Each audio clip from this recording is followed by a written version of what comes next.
রবীন্দ্রনাথ ঠাকুরের কঙ্কাল নামটা শুনলেই কেমন একটা গা ছমছমে ব্যাপার, তাই না?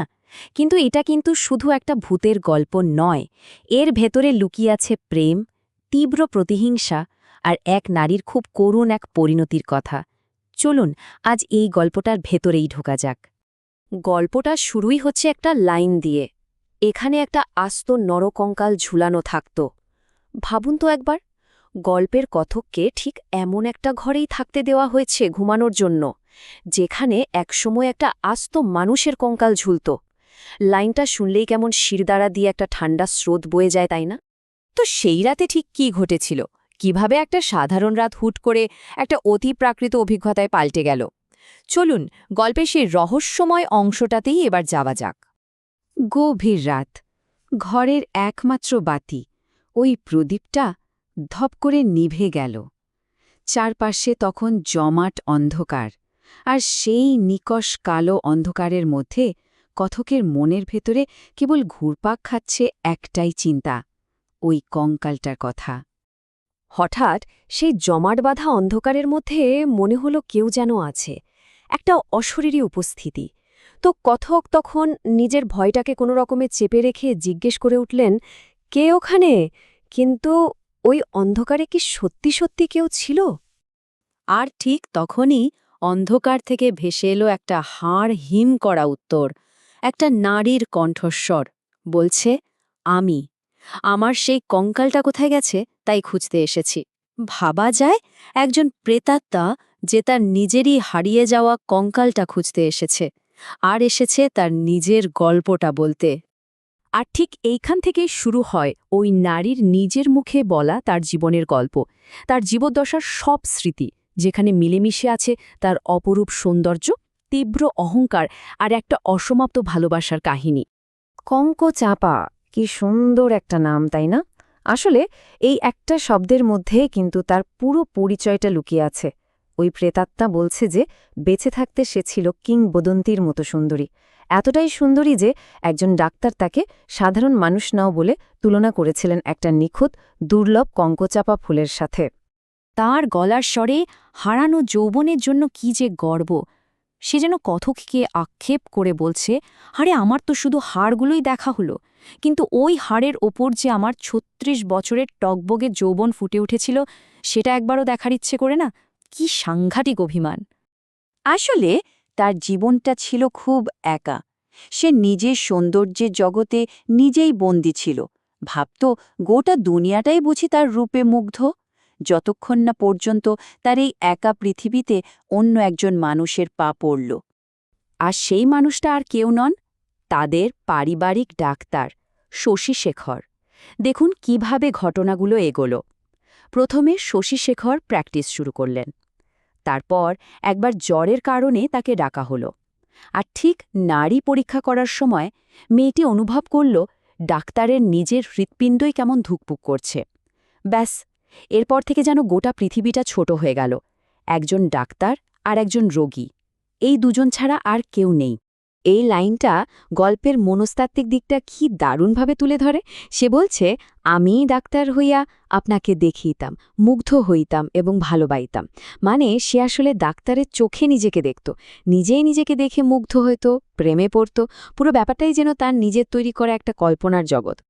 কিন্তু এই যে ভালোবাসার একটা সুন্দর স্বপ্ন, এটা খুব তাড়াতাড়ি একটা ভয়ঙ্কর দুঃস্বপ্নে পরিণত হল। আর ঠিক এখান থেকেই গল্পের সুরটা একদম পাল্টে গিয়ে একটা গভীর অন্ধকারের দিকে চলে যায়। তো একদিন সে দেখল ডাক্তার বেশ সেজেগুজে তৈরি, কোথাও যেন যাচ্ছেন।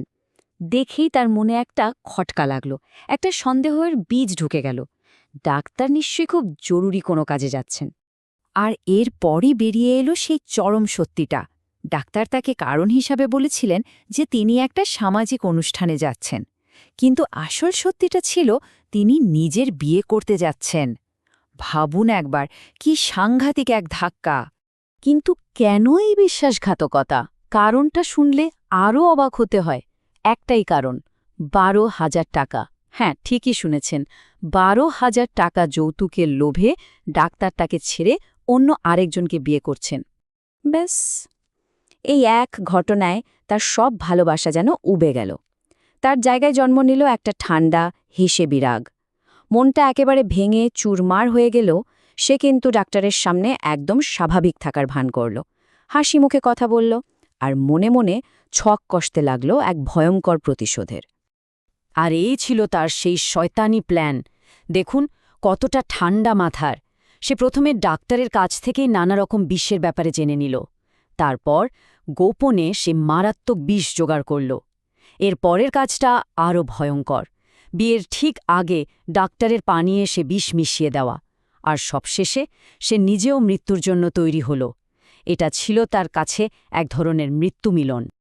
আর তার সেই শেষ শয্যা, সেজেছিল সে, একটা দারুণ বেনারসি শাড়ি পরেছিল তার সব গয়না, সিঁথিতে দিয়েছিল সিন্দুর, আর মুখে ছিল একটা বিজয়ের হাসি। কিন্তু এই সাজটা কোনো প্রেমিকের জন্য ছিল না, এই সাজ ছিল মৃত্যুর জন্য, এক ভয়ঙ্কর প্রতিশোধকে বরণ করে নেওয়ার জন্য। কিন্তু গল্পটা এখানেই শেষ না। নিয়তির খেলা যে আরও বাকি ছিল। চলুন এবার গল্পের সবচেয়ে বড়, সবচেয়ে নির্মম পরিহাসটার দিকে যাওয়া যাক। গল্প বলতে বলতে প্রেতাত্মার সেই অশরীরী হাসি। এই হাসিটার মধ্যেই যেন তার ভাগ্যের সবটুকু পরিহাস লুকিয়ে আছে। সে যা চেয়েছিল তা কি পেয়েছিল, নাকি নিয়তি তার সাথে এর চেয়েও নিষ্ঠুর কোনো খেলা খেলেছিল? সে তো ভেবেছিল মৃত্যুর পরে ডাক্তারের সাথে তার অনন্তকালের মিলন হবে, একটা বাসরঘর হবে।